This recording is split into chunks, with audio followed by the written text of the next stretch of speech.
အပီစုံနိုင်မှာတော့ထိုမိန်းကလေးကသူတို့ရဲ့ဟာရင်ဖန်ဂိုက်ကိုပြက်ရောက်လာခဲ့ပြီးအထဲကိုရောက်လာတဲ့အချိန်မှာတော့သူတို့ရဲ့ဂိုက်ချုပ်ကဆွဲအားလို့ခေါ်လိုက်ကဝေလာဖို့ပြောလိုက်ပါအကြောင်းရအားလုံးကိုဆေးပြလိုက်တဲ့အခါဆွဲအားကိုတုံလိုက်တော့လာလို့ဒေါသကြီးစွာနဲ့ပြောနေတဲ့အတွက်သူတုံလိုက်တာမဟုတ်ပဲအဲ့ဒီလူတွေကသူ့ကိုကုသပေးခဲ့ကြလို့ပြန်လဲဆေးပြနေခဲ့ပါအဲ့ဒါဆိုရင်လည်းဘာလို့တခါတည်းမတက်ခတ်ရလဲလို့ထမ်းမိနေခဲ့ပြီးအဲ့ဒီချိန်တုန်းကဒိုင်ယာပြေးချနေခဲ့တာမလို့ပြောလိုက်တဲ့အခါတိတ်ဖို့ပြောလိုက်ပြီးအသိကက်လိုက်လို့ကျေးဇူးတင်သွားတာမဟုတ်ဘူးလားလို့မေးလိုက်ပါအဲ့ကြောင့်ပဲဇွဲပေးကူထဲမှာပြန်လဲတုံတက်ဖို့အတွက်ပြေးတာချမှန်းလိုက်ပြီးလီစေးတို့ဘင်းမှာကလည်းအပြင်မှာဇွဲမင်းကိုင်းကသူတွေကိုမြေးလိုက်ရပါအဲ့ဒီချိန်လီစေးကလည်းပြန်လဲတတိယလာခဲ့ပြီးဒိုင်ယာကပိုပြီးပြေးထန်လာခဲ့တာမလို့လေးဆွဲကသူ့ကိုတခုပြောဖို့အတွက်ပြောနေခဲ့ပါအဖြူမဲသွေးမေးတမန်ရဲ့အစိတ်ကအရန်ပြေးထန်တဲ့အတွက်သူ့ရဲ့အသွေးအားလောင်တဲ့နှလုံးကိုအစိတ်မပြတ်အောင်သာလုံနိုင်ခဲ့ပြီးကောင်းငင်းစားတော့မရှိရင်လို့ပြောနေတယ်တတိမိတ်သွားခဲ့တဲ့အတွက်ပြန်နိုးနေခဲ့ရပါကြာရမရတဲ့အစုပ်ပါရိုက်ပြီးနိုးလိုက်တဲ့အခါလီစေးကလည်းတတိပြက်လက်လာခဲ့ပြီးသူ့ကိုပါရိုက်လိုက်တာလားလို့သာအရေးပြန်မေးနေတဲ့အတွက်အစိတ်ပြေသူဂယူးမဆိုင်တော့ဘူးလို့ပြောနေခဲ့ကခုနကကောင်းငင်းစားအကြောင်းကိုပြန်မေးကြည့်တဲ့အခါနောက်ဆုံးစီးတဲ့အားနဲ့ပဲကောင်းငင်းစား950ဂရမ်လောက်လိုတယ်လို့ပြောခဲ့ပါ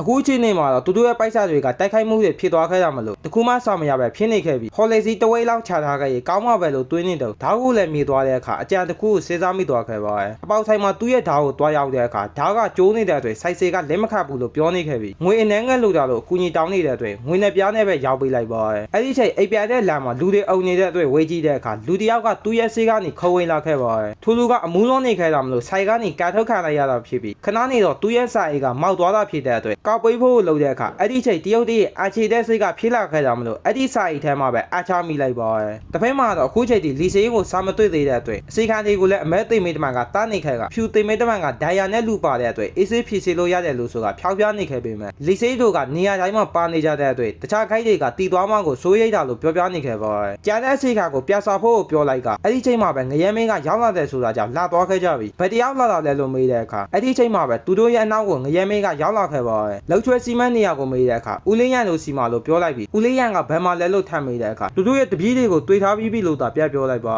အခုချိန်ထိမသေးချသေးတဲ့ကိစ္စဖြစ်တာမလို့ဒေါသထွေးနေခဲ့ပြီးအဲအကြောင်းပဲအဖြူသိမင်းတမန်ကလည်းအကြောင်းပြချင်းနဲ့အချိုးတန်းနေခဲ့ပါအဲ့ဒီချိန်အဖြူသိမင်းတမန်ကိုအစိုးစီဖို့လုံးနေခဲ့တာမလို့အမဲသိမင်းတမန်ကလည်းပြန်လဲတောက်ပတ်နေခဲ့ရပါဟော်လေစီနဲ့ဦးလေးရန်ကိစ္စမှာလည်းမအောင်မြင်ခဲ့တဲ့အပြင်အစီကအယောက်20ကျော်ကပါတေသွားခဲ့တာဖြစ်လို့ဇွဲမေကရဲ့နောက်မီပြေးတယ်လို့ဆိုကပြောနေခဲ့ပါအခုကိစ္စကသာမအောင်မြင်ခဲ့ရင်ဘောင်းမောင်ကသူတို့ကိုတတ်လိုက်ဖို့ပြောထားခဲ့တာဖြစ်တယ်လို့ပြောပြနေခဲ့ပြီးအဲအကြောင်းပဲအမဲသိမင်းတမန်ကလည်းစာသွေးတော်မှဖြစ်လို့သူတို့ကိုအခွင့်အရေးပေးဖို့တောက်ပန်းနေတယ်လူစာသွေးပြီးဆိုတဲ့တတိပူးသူရဲ့အစာကိုကြားလိုက်ရပါမတတ်တဲ့အတွက်ကျေးဇူးတင်လိုက်ကတစ်ဖက်မှာတော့လီစေးကပြက်လက်တတိယလာခဲ့ပြီးသူရဲ့ဒိုင်ယာတွေအားလုံးပျောက်သွားပြီဆိုတာကိုသိလိုက်ရပါတယ်အဲ့ဒီချိန်လိတ်ဆွဲကိုလည်းကြည့်လိုက်တဲ့အခါတခုမားနေခဲ့ပြီးတေချာကြည့်လိုက်တဲ့အခါလီစေးကလည်းအံ့ဩသွားခဲ့ရပါတယ်